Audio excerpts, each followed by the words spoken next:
All right, what it do, what it be like? It's your boy, the H double Hark Henry, up in this place, locked down tight in the Elephant Room Studios, representing the Northeast Ohio and the 330. Normally, you will hear me and my wife, the Her, on our podcast called the Thursday Podcast, now streaming on Anchor and Spotify. But today, I am hosting this episode for the $1 Million Baby Showcase. And what, pray tell, is that, you may ask? Well, let me run this down for you real quick.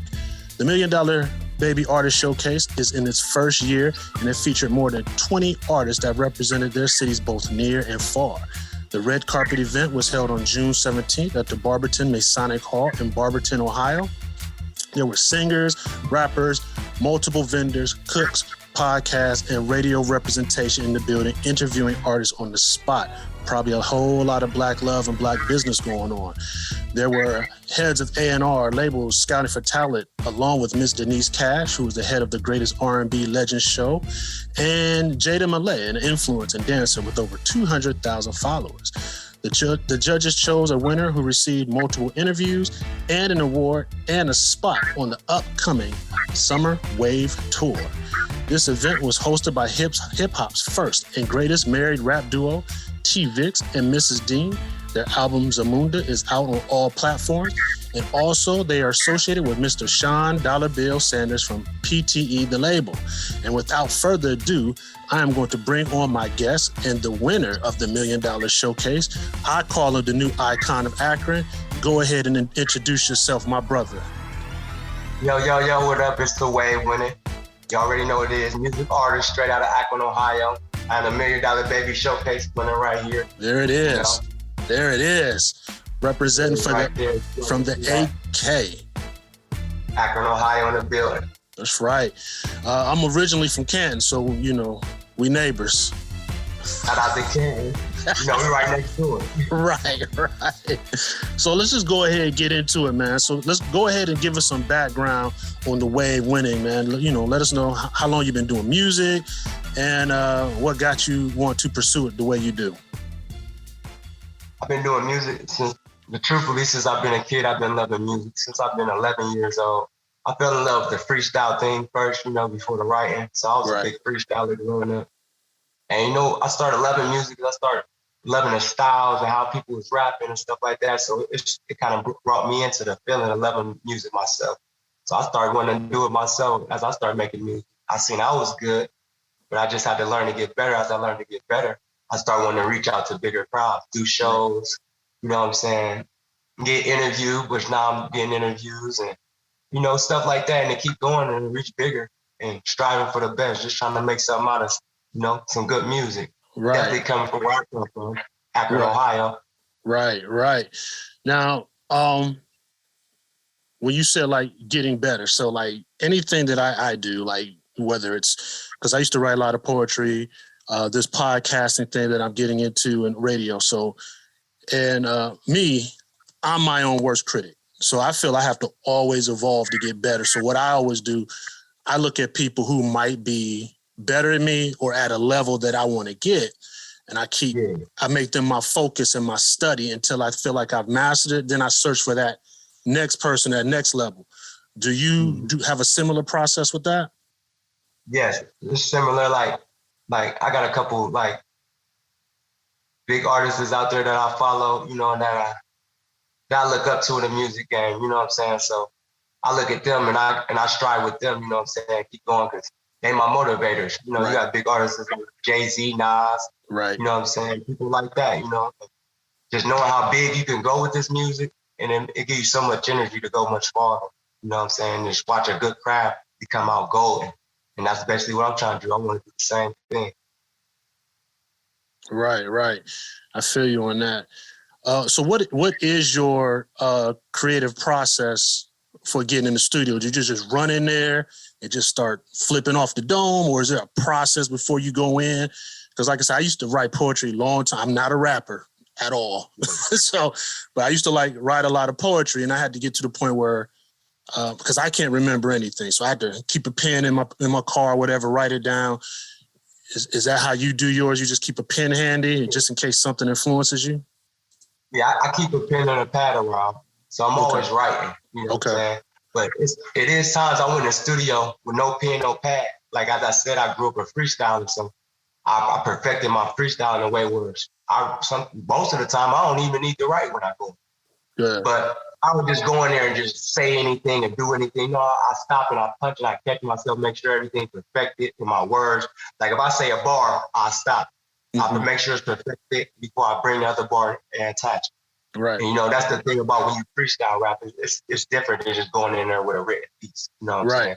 It's more construction to go with it. Right. Do you have a bunch of people in there when you're working, or are you just like for you and your engineer and your producer? Yeah, I might show up with about 3 guys, 2 maybe, you know what I'm saying? But most of the time it's just me, you know what I'm saying? So I do it that way, so I get in there and get it done. I like to get songs done instead of wasting the studio time, because time is precious when it comes to the music. So right. My time should be used wisely. Right. Now the big thing in hip hop, people are talking about ghostwriters and things, or people helping them out. Do you get anybody to help you out, or it's just all you? It's just all me. All you. Every bar, right? Every sound and tone I come with, that's all my style, that's all me. That's giving you all me. No help. Right. Good. I like that.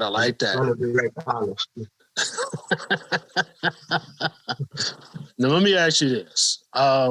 So it's maybe a 2 or 3 part question. So as you've grown up as a youngster, who was your influence then, and who is your influence now? Has it even changed? Nah.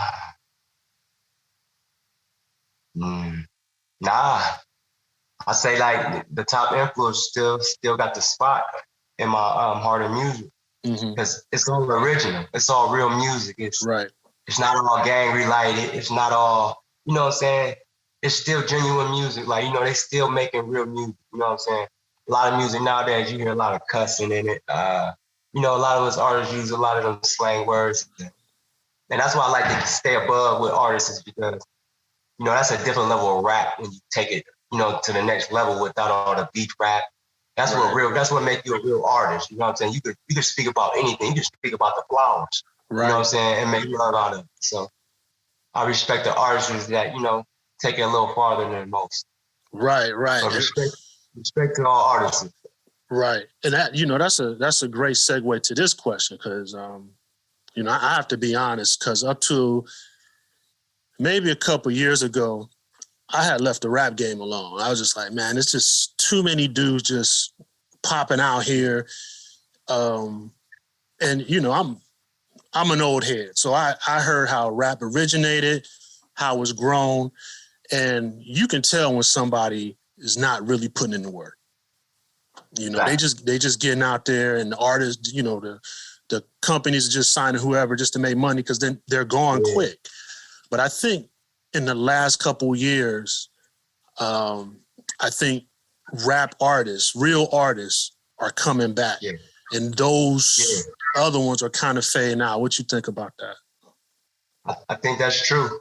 I'm starting to see a lot of more rap come in the game. I'm starting to see a lot of more serious artists step up to the plate. I'm starting to see people actually hold down what they say they love. That's their music. And I respect them.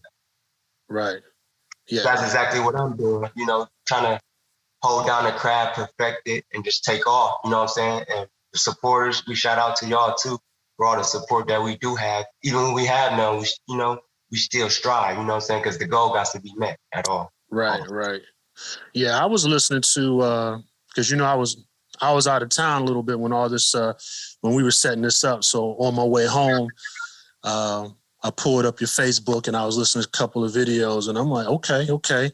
And I'm like, just like I said, it's like the real rap is coming back, because it's not just like a bunch of, like you said, guys just going on there just saying the same thing, cussing the same thing. The girl on my this, I did these like this, and I'm just like, come on, man.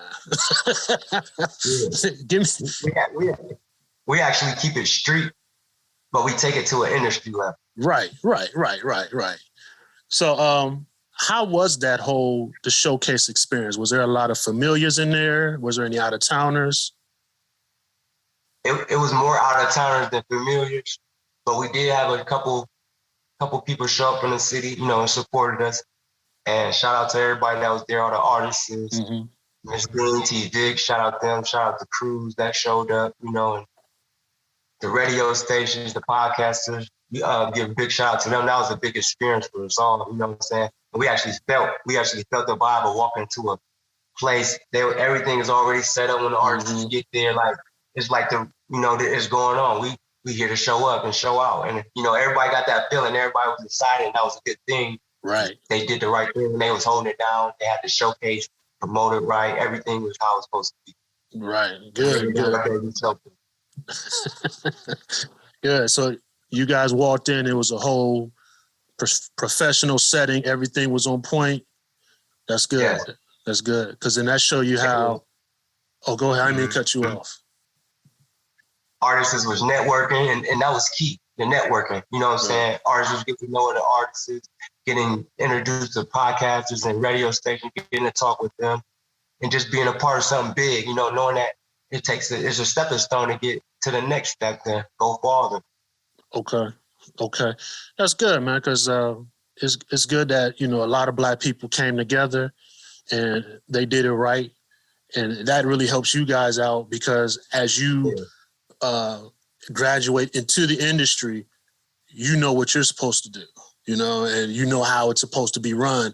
When somebody's trying to sidestep you and do like, hold on, man, that ain't how we do things. That ain't how I learned how to do things.